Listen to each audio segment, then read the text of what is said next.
नमस्कार शेतकरी मित्रांनो आत्ताच्या व्हिडिओमध्ये आपण पाहणार आहोत नाशिक जिल्ह्यातील महत्त्वाच्या अशा कृषी उत्पन्न बाजार समिती लासलगाव आणि कृषी उत्पन्न बाजार समिती मुंबई येथील आजचे म्हणजे दिनांक 28 मे 2024चे कांदा बाजारभाव। मित्रांनो सुरुवात करणार आहोत लासलगाव येथून। आज लासलगाव येथे बाजारभावामध्ये सुधारणाही पाहावयास मिळालेली आहे। लासलगाव येथे आज 11 वाहनांमधून 200 क्विंटल उन्हाळी कांद्याची आवक ही दाखल झालेली आहे।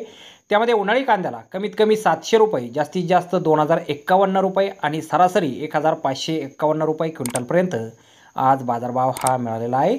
तसेच APMC नवी मुंबई येथे गोळा साईज कांद्याला 2100 रुपयांपासून 2300 रुपये क्विंटलपर्यंत बाजारभाव मिळाला आहे।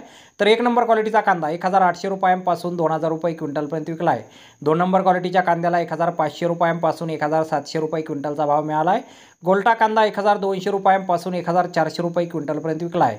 तर गोल्टी कांद्याला 500 रुपयांपासून 1000 रुपये क्विंटलचा भाव मिळाला आहे। आणि चोपडा व खात कांदा 500 रुपयांपासून 1200 रुपये क्विंटलपर्यंत आज कृषी उत्पन्न बाजार समिती मुंबई येथे विकला गेलेला आहे। तर धन्यवाद शेतकरी मित्रांनो, व्हिडिओ शेवटपर्यंत पाहिल्याबद्दल। व्हिडिओ आवडल्यास व्हिडिओला लाईक करा, शेअर करा, चॅनलला सबस्क्राईब करा। पुन्हा भेटू अशाच एका नवीन व्हिडिओमध्ये। जय जवान जय किसान।